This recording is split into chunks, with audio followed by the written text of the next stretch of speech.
Zion family, we are godly excited to be able to share in the last day of this year with you. Thank you for taking time out to be a part of this noonday experience where we aren't waiting to watch through the night, because not only is he a God that's able to watch through the night, he's also a God that is able to watch through the day. Thank you for joining us. I wanted to give you a preview or forecast of the direction that we will thematically be heading in the year 2025. We're going to be using the book of Exodus, fundamentally Exodus and possibly Numbers, but primarily the book of Exodus will be the book that when I'm ministering, I will extrapolate and pull the passages and journey of things that God has laid out to share with us for the discourse of this upcoming year. And Numbers, because it kind of ties into what actually was going on as it related to the fruition of the things that God wanted to do through a specific group of people. So when we look at the book of Exodus, what we see is God having a relationship with a nation of people that he called his own, that he was entrusting them to be like he's entrusting us to be, his extension, his expression in the earth. I want you to join me in the writings of the book of Exodus chapter 3, and I want to look at verses 9 and 10. Exodus chapter 3, verses 9 and 10. And you'll find these words there. And now the cry of the Israelites had reached me, and I had seen the way that the Egyptians are oppressing them. So now go. I'm sending you to Pharaoh to bring my people, the Israelites, out of Egypt. The theme for 2025, exiting to enter. Exiting to enter. Subtopically, I want to label this particular message, we've had enough. We've had enough. As we broke on this discussion, exit, to depart, to leave from where I am, but I'm not wandering. God is not leading or leaving us in limbo. I'm going somewhere. Can you just go ahead and put that in the chat? I'm going somewhere. I'm not staying in the state that I've been in, because that's not the best that God has for me. I'm going somewhere. And I need God's guidance. I need his intervention. I need his insight in order to go where I'm going. I need God to navigate my way there. See, when we're talking about the book of Exodus, the book of Exodus is a book of covenant. It's a book that is a narrative of the history of the children of Israel. It gives us presentation of various events that took place then. It makes a presentation of speeches, and the emphasis is on covenant and redemption. Covenant and redemption. This divine agreement that God has made with a group of people. An agreement that cannot be broken by him. Why? Because God is not a man that he should lie. No, the Son of Man. God doesn't lie, neither does he have to change his mind. Oh boy, I'm getting excited. I hadn't been able to do this for a minute. And in understanding this, I wanted to segue in our discussion from this perspective that's found in the book of Romans, chapter 12, verse 2. And it says, do not conform to the patterns of this world, but be transformed by the renewing of the mind. Then you'll be able to test and prove and approve what God's will is, his good, pleasing, and perfect will. So I wanted to paint a picture for you so that you could see it clearly. I don't know if you've ever been in a space or a place where you needed something modified.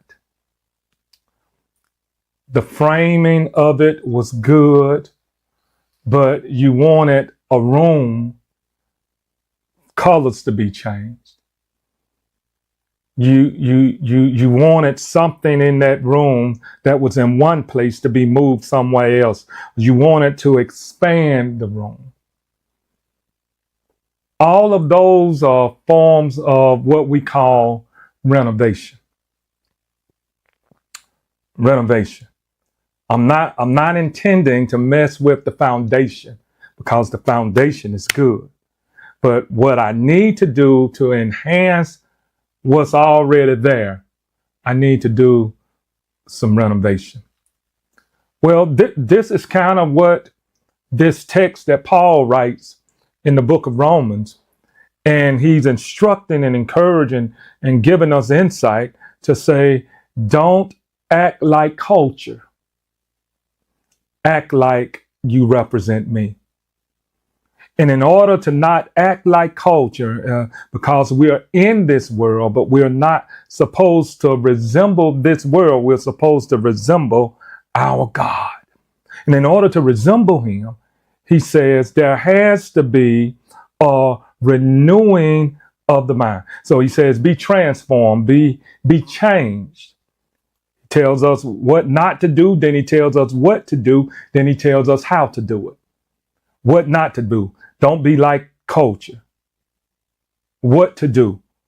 Be changed, transformed. How? By the renewing of the mind. In essence, he was saying, if you've ever participated or been a part of painting or enhancing or modifying something, he says, transformation is the changing of how I see something. Oh, but not only is it the changing of how I see something, it also implies it's the changing of how I do something. I'm after getting different results. And you've heard that age-old sage saying that insanity is doing the same thing the same way over and over and over again, expecting different results. So he doesn't leave us hanging. He says that if you're going to get out of the state that you're in, you've got to be willing to see something different in order to do something different. So if I don't like where I am, if I don't like what I'm dealing with, if I don't like what the results that I'm getting, what am I doing differently?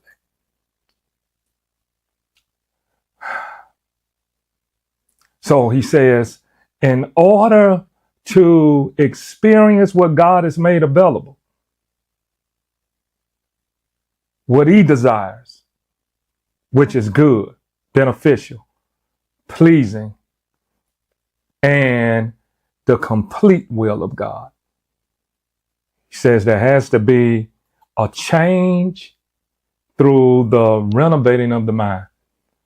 Because now, watch this, if you're getting something better than what you've gotten, but it's not the best that you can get, if you are all right with it being better, you'll sometimes accept that even though it's not the best. Can we work a little bit, y'all? And so Paul says to us that if change is going to happen, it starts with how you think.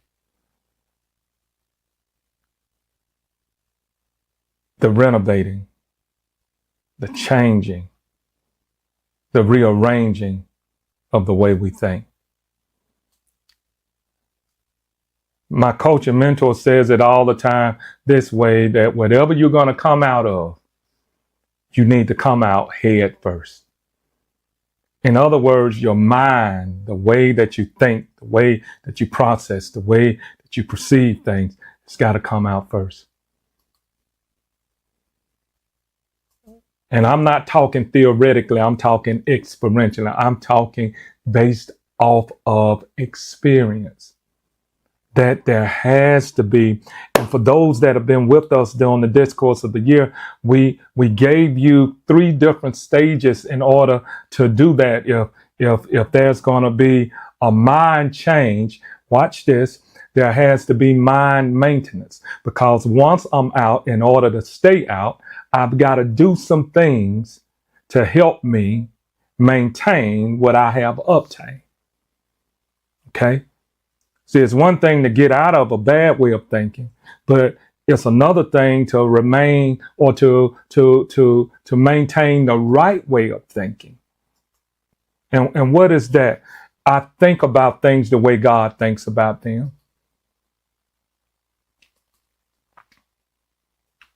Are we good? So there's maintenance, because now the enemy's desire is to play mind tricks. Okay? So I've got to have mind maintenance in order to be cognitively aware of his mind tricks.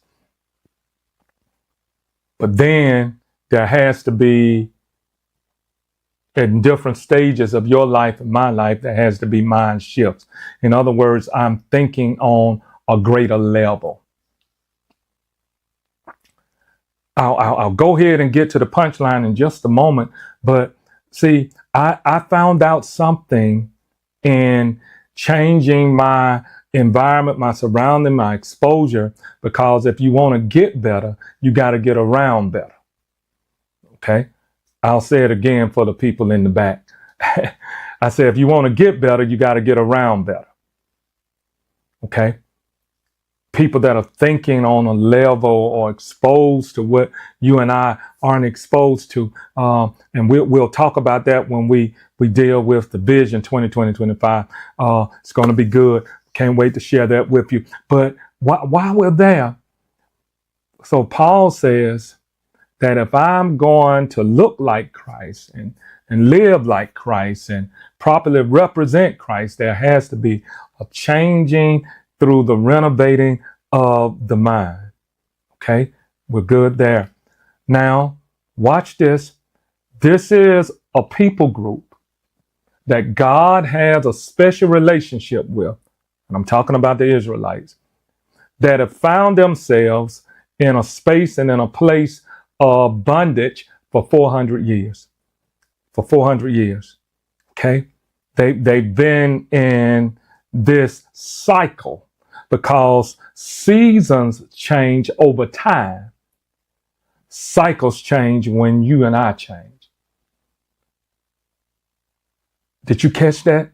I said seasons change over time, but cycles only change when you and I change. 4 seasons in the year. Fall, winter, spring, summer. Each one of them change over time. Cycles will remain. keep going around and around until someone changes. Well, preacher, what does that have to do? This is where the text picks up. Look at verse 9. And now the cry of the Israelites has reached me. Wait a minute, God. They've been, you mean to tell me they've been in bondage for 400 years and it's just now reaching you? What was different this time than possibly the other times that they've cried out? They were changing. Oh, y'all missed it. Malachi tells us that he's the same yesterday, today, and forevermore. He doesn't change. So if he's always right and never wrong, then if I don't want the wrong that bad decisions tie me to, I've got to change something. I've got to change something. And if you are anywhere in the parameters of understanding the importance of staying open to change. Change is an ongoing process. But you and I have to decide whether we're going to change for the better or whether we're going to change for the worse. They cried out and it reached him. And he says, I've seen the way that the Egyptians are oppressing them. Then verse 10 says, so now go. I'm sending you to Pharaoh to bring my people, the Israelites, out of Egypt. Now, let's give context to the content. I told you that this is a narrative of the history of a people group. That I told you that it has varying events. I told you that there's a book of covenant. I told you that the underlying theme of it is to redeem, to buy back, to bring back into right harmony and relationship with God. I told you all of those things. But now, not only is God saying, I've heard them, I've seen what's going on, I'm about to do something about it. But I'm going to do it through an individual. I'm going to do it through an individual. So he chooses a person by the name of Moses, who is an Egyptian by birth. He's a Hebrew by birth, an Egyptian by upbringing. He grew up with the Egyptians, but he was born as a Hebrew. Can you see the complexity of that? Who I was born into, I've not been with, and who I've grown up with don't want me around because the reality of my purpose and calling led me to address injustice. Moses killed a Hebrew for how he was killed an Egyptian for how he was handling a Hebrew. And he tried to cover it up. Well, we're going to deal with that during the discourse of 2025, watching out for the cover-ups. But where we are at this current moment, I wanted to lay a foundation to give us a framework based off of this passage. How do you exit to enter? How do you leave where you don't want to be to go to where you're capable of going with the assistance of the Lord? How do you do it? And Israel's cry was different. In essence, they're saying, we've had enough. Because sometimes when you're seeing some progress, you're doing something somewhat differently, but you're not making the connection, the commitment to change completely. And since God searches and he understands the deep things and he sees everything, he says, this cry is a little bit different. they really mean it this time. I want to give you these three things. I want to give you these three things in closing that I really want you to ponder and wrestle with. You'll be able to get this information, the QR code and things of that nature be made available to you. I want to give you these three things. What I saw in this text was a model, a mentor, and then there has to be multipliers. Who's the model? God. Who is he using as a mentor? Moses. And then last but not least, who are supposed to be the multipliers? Those that take what they received and expand it. The Israelites. So he says Pharaoh and your Pharaoh or your Egyptian, because now you're dealing with a person and a place. Come here, come here, come here, come here. He says, watch this. The place of their bondage was called Egypt. The person that afflicted them with the bondage was called Pharaoh. Okay?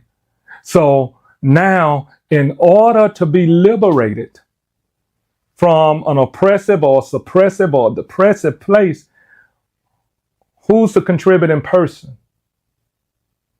And what's the contributing place? It's right there in the text, y'all. It says that they were mishandled by the Egyptians in Egypt. Okay? Persons, place. And who was the taskmaster, the leader? Pharaoh. Okay? So, who's been abusive with their influence and mishandling you and not allowing the best of you to come forth? Let's close it. The first thing that I want you to ask, what's been modeled before you? Because now, when Israel had enough, they cried out to their Creator. They cried out to God, the one that made them in his image and his likeness. Remember, they had him as their leader. But historically, there were people groups that had pagan gods. And so they would often conform to culture and want what culture was offering at the cost of denouncing what God was offering. So they gave up what was superior for what was inferior. Ooh, teach the thing, Owaski more. Yes, ma'am. My dear, I'm doing the best I can. And so I began to understand. So when I'm talking about a model, who's been an example in your life? What have they been an example of? Has it been a reflection of biblical model? Or has it been a reflection of cultural models? And let's be honest with ourselves when we're pondering this, because a model gives us a picture of what's possible. Model gives us a picture of what's possible. Okay? If you and I'm pretty sure the holiday seasons, you all have gone to possible some retail places and they had mannequins or a model, an illustration, a demonstration of what was being offered. It gives you a picture of what's available, a picture of what's possible. Model. So God says, life with me, I'm giving you a picture of what's possible, of what's available. So we move from God being the model to Moses being the mentor, because a mentor now engages you. Engages you. In other words, a mentor knows and has what you and I desire and is willing to teach it to us if we're teachable. They know it. They have it. They've done it. Because ultimately, mentors grant us speed to get more accomplished in less time. If they've already done it, why am I attempting to do what's already been done when I can just learn from who's already done it and get it done even faster? How did Moses become their mentor? Moses was already liberated. See, you can't have someone that has a bondage mindset help you get free from bondage. You need someone with a liberated mindset to help you do that. So Moses had been already raised as a liberated man. He could help you. See, in other words, what God does and what we learn, my wife is real good at that. She vets before she invests. Catch that if you can. I said she vets before she invests. In other words, she inquires about whoever it is that she's inquiring to possibly use their services before just voluntarily using them.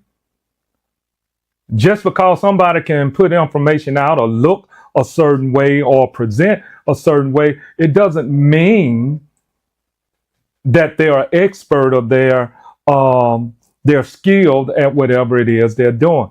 So he's being vetted. God has vetted him. He's approved him. So now watch what he does. He uses him to engage, watch this, his people, but also he uses him to engage who's been oppressing his people.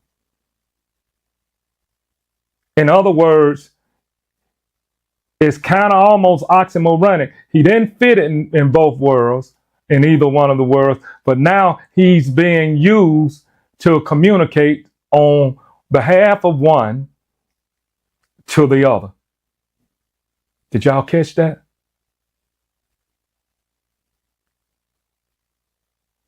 Because mentors grant us speed to get more accomplished in less time. So you know I got a question for you. Who's your mentor? In the varying areas of what you're attempting to get accomplished in life, who is it that you're engaging? And now you all, it's so much easier than it used to be. You can use books, literature, social media platforms, and that's the reason I'm saying vet them before you trust them. No, what verifications do you have to support what you're talking about? You know, you can look good in your marketing and your messaging, but what about in what you're doing? So we see the model, we see the mentor, but now watch now, y'all. Lastly, you see the multiplier. Here it is. The person or the people that have been assigned to expand. Israel is already defying the odds and still progressively moving forward, getting things done. And we're going to explore that in a greater context eventually. They were supposed to be extensions of God. Watch this, no matter where they were. And I think that this is where it can get muddy sometimes. Who are you representing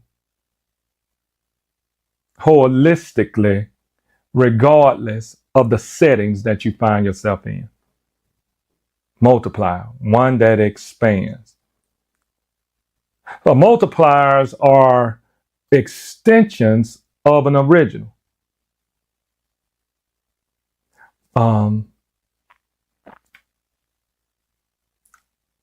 There's an original that copies are made from. So they become an extension, or they expand the reach of the original. If you and I are going to exit to enter, we're going to depart places, our minds got to come out first. Our minds got to come out first.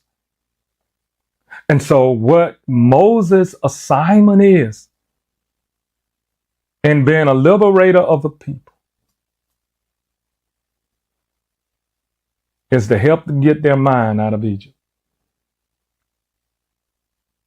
To help them get their mind from under the influence of Pharaoh. And I think that this is the challenge and the charge that we have in this year. It's to get away from limiting places and limiting people. If you're going to enter,